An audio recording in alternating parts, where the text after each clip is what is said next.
how strong we are, how vulnerable we are, and can we do it all by ourselves? How much we can take? Those are great questions, and I hope in today's episode we found the answers. Welcome to another episode of Mind and Body, the visual journey. Hey everybody, welcome back to the channel. Once again, my name is Juan, and if you're new to this channel, welcome. Thank you for supporting. If you're already been here before, thanks once again to tune up. In today's episode, we have another amazing story about this personal experiences that I've been interviewing different persons in these gyms. If you didn't watch episode 1, there's a link right here, so you can go back and watch episode 1 and see another amazing story that we did last week.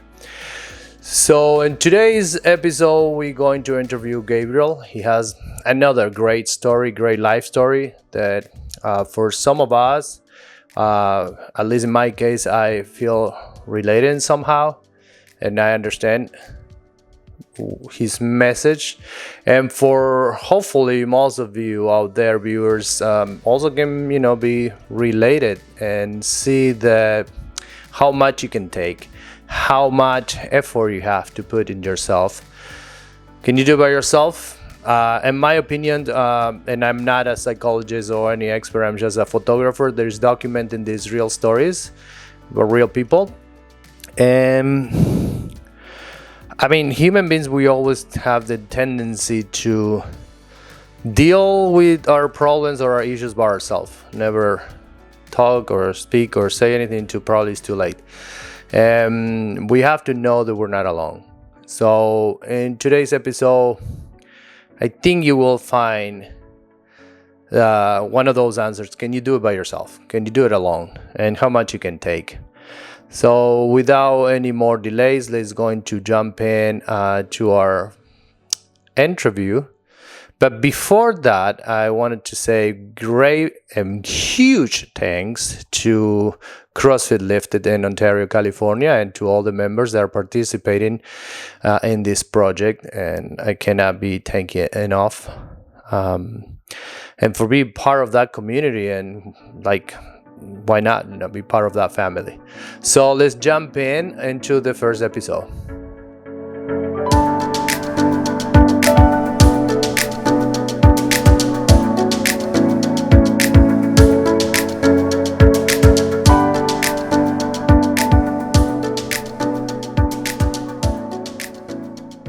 Welcome and thank you for participating in my project, Mind and Body. I'll give you a brief description. Mind and Body project is the relationship that each individual has to go through this process of combining regular life and workout regimen. So once again, thank you for participating.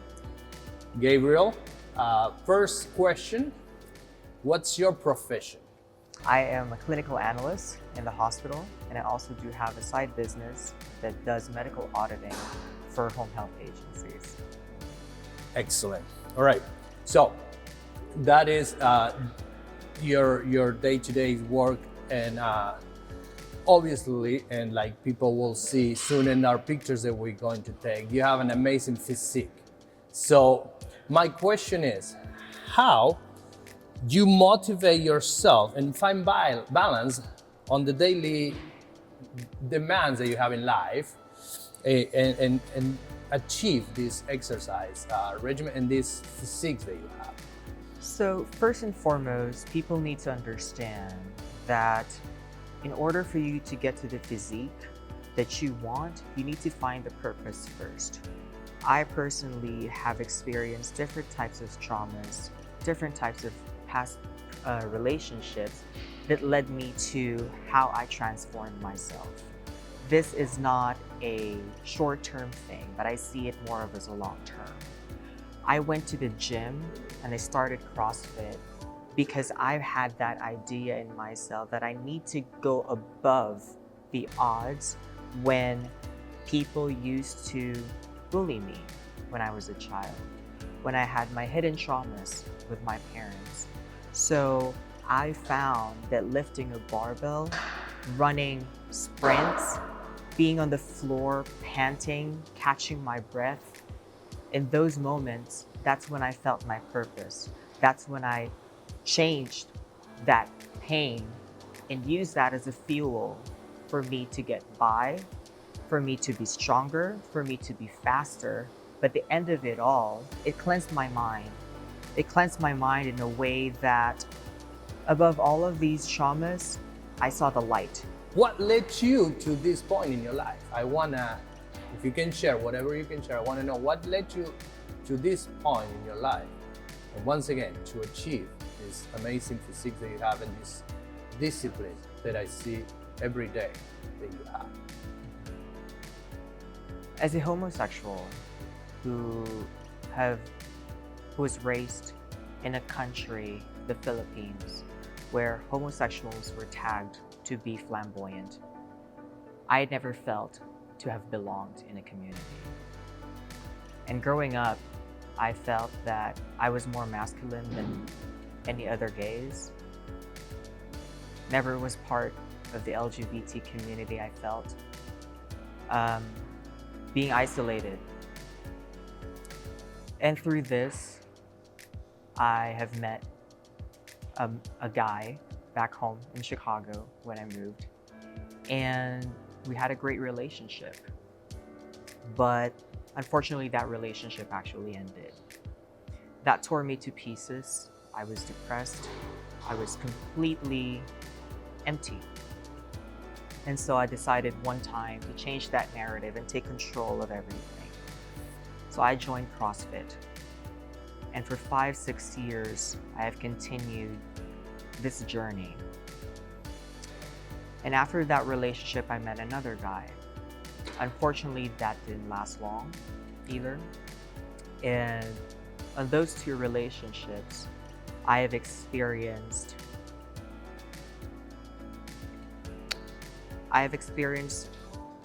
a sense of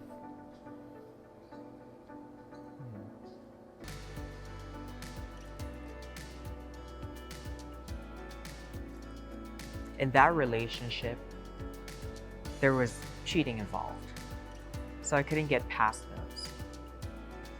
But I realized that in order for me to move ahead, I need to reflect within myself. Because people's actions, those things we cannot control.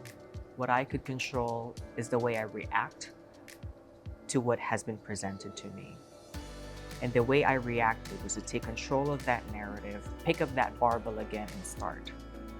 For me, I realized that it's never too late to restart. And that's where I am right now. And I could never feel any regret of leaving those relationships, toxic relationships, wherein I'm the only one who's mostly doing things and prioritizing myself. And I've always believed that once you love yourself, love will find its way to you. And that's what I'm doing every day. Because to consider that waking up one day and realizing that I'm not part of a community, that makes me feel left out. And ever since I was a child, I've always wanted to be more active, to work out, to be at the gym. And my dad was an athlete. He was a swimmer growing up. So I was so much exposed to all of these activities that transform physique. And for me to be tagged as someone who needs to be flamboyant, I just couldn't fit the mold. And so now that I'm here in the United States, I felt that sense of freedom, that I could choose whoever I want to be and decide for which actions I want to pursue. And definitely, I never regretted a thing. And again, going back to those previous relationships, there was a time when they have told me that I need to stop working out. And for me to lose that grip, I just couldn't fathom how I would have lived my life without working out. But unfortunately, I did take the bait. So there was a time when I stopped for a year and a half, and I just simply did not work out, and I basically lost the control of my mental stability. And one of the things that I've realized over those times was that I'm the one who's always in control of my own decisions and my own choices, my own reactions to things. And leading to that, I've transformed my life, mind, body, and soul. And I'm just grateful that I never lost that spark, that little spark within me, because that simple match could actually make a fire. And so here I am. If you have to, I'm gonna take you to another kind of, type of question. But if you have to give advice to your younger self, like if you had to go back, right, with all the experience that you have right now, you have to talk to your younger self, what you will tell Gabe back then. I would tell to Gabriel that don't rush to get older. Be free, enjoy life. In so many ways, you would learn and you would fail, you would knock down. But I'm pretty sure that you would never give up, because that's what your parents, that's what your grandparents taught you. And you won't. But always get reminded that life could be too short. In the circumstances when you feel that you want to get old, you want to do things by yourself, you want to have more freedom, you want to have more money. But realistically speaking, it is only when you are standing and learning. Let me repeat that. It is only when you're standing and looking at your feet from the ground when you realize that you need to be grateful for each and every day that you take.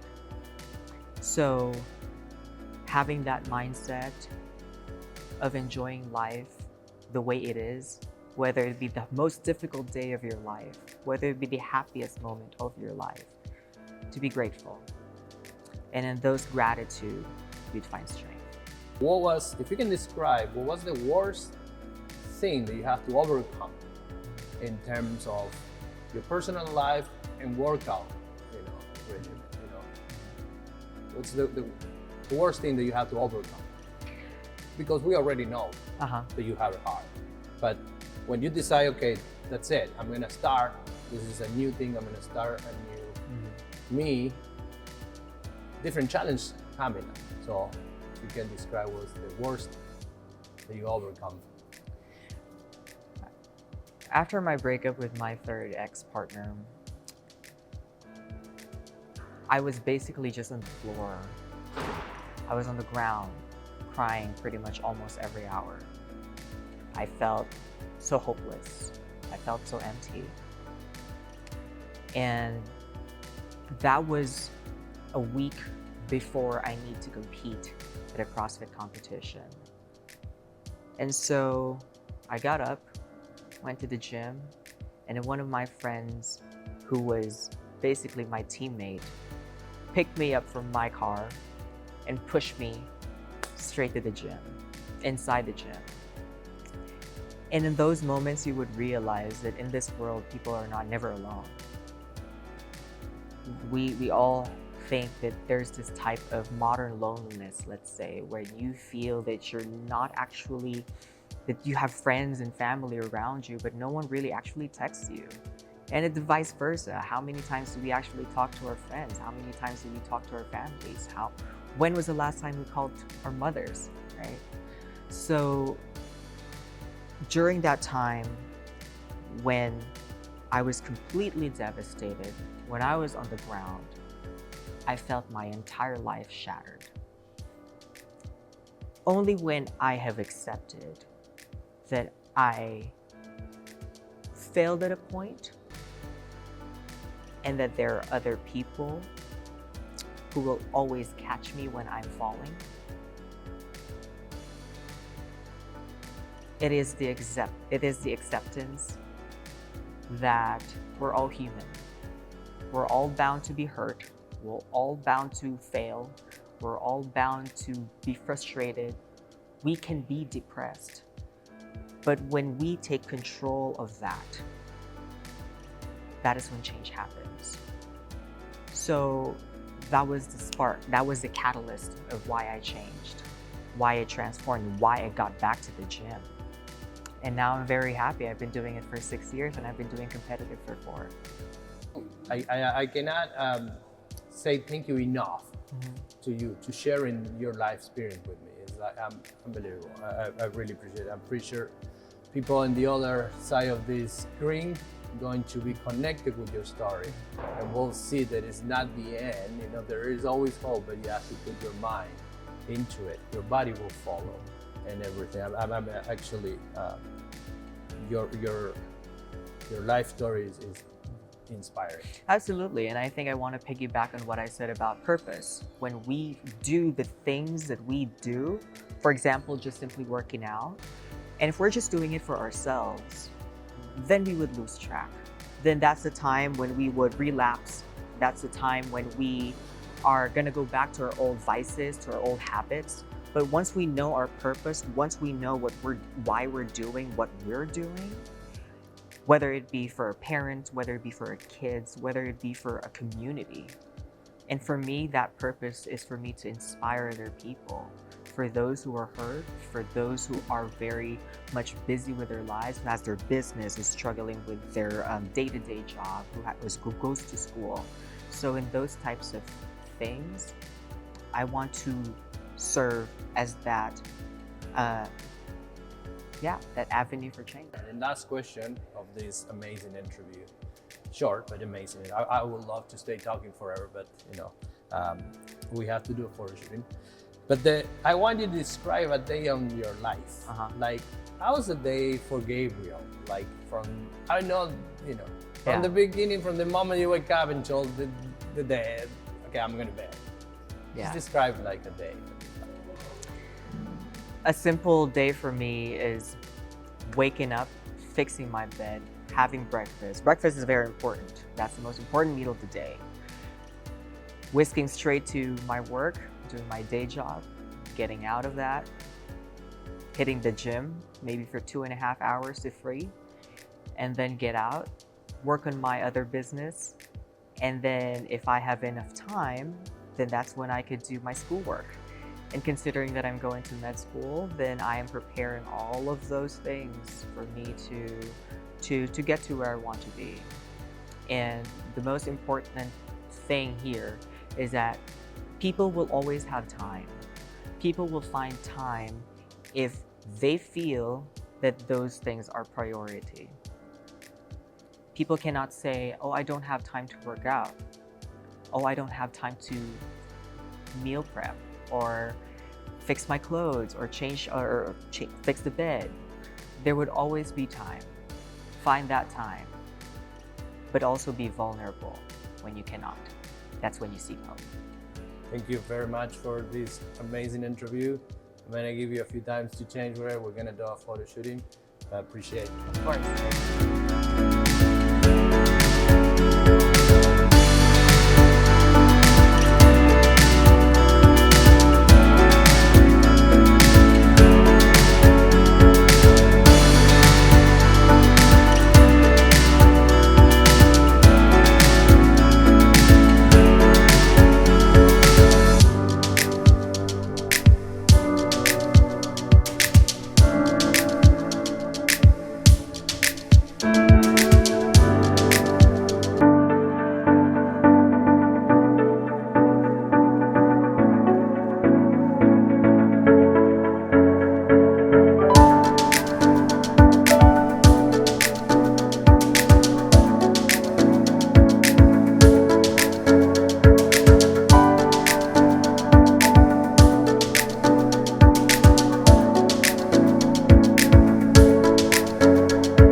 Well, there it is, the second episode.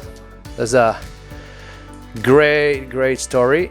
I hope you find this experience interesting, and please share this video with all your loved ones or anybody who may find, may have a struggle to reach their goal or something, going on. I'm pretty sure some messages in this video will help them.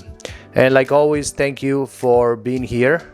I hope you enjoy this project that I'm building. Don't forget to subscribe to this channel. That will help me a lot to reach out to more people, help me a lot to grow this channel.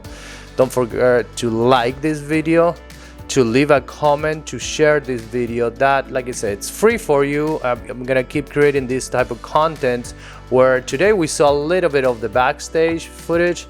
In the upcoming videos, I will be talking more about how I take the pictures, how I approach to these themes, and more the equipment that I'm using, and etc. Once again, thank you very much, and I'll see you on the next episode. See you soon. Ciao.